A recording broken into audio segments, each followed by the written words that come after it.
湾羽毛球的天后戴资颖昨在这台北羽毛球公开赛女单的决赛得到冠军，这得到伊个人生涯第5座台北羽毛球公开赛冠军，更加创造台湾羽毛球公开赛以来女单项目的2连败的纪录。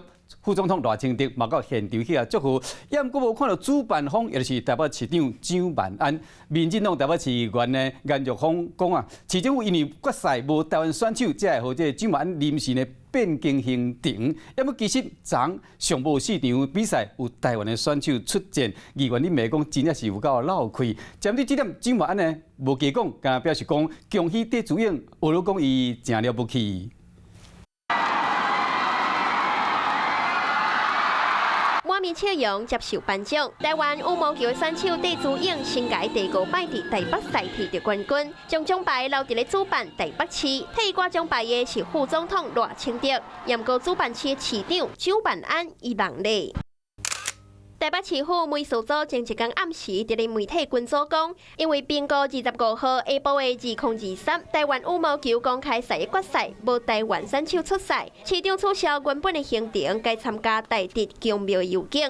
也毋过详细看赛程，除了旗下奖牌的戴资颖，剩接6个台湾选手出赛。昨天的决赛5组里面5场赛事里面有4场都有台湾选手比赛。蒋万安市长，如果你不关心体育赛事的话，你就不要用这么烂的理由来搪塞。市府赶紧来解说，讲原本3点半到4点的时阵无台湾选手出赛，也毋过又搁予议员呛讲，下晡3点08分到4点19分，台湾选手罗敬尧甲杨柏涵等来混战。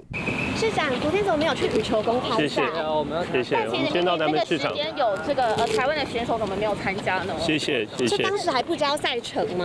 谢谢。那有力挺小心，小心。有力挺戴资颖吗？小心，小心。是不是在会后其实有打电话给戴资颖来跟他说恭喜？有特别恭喜他，这个。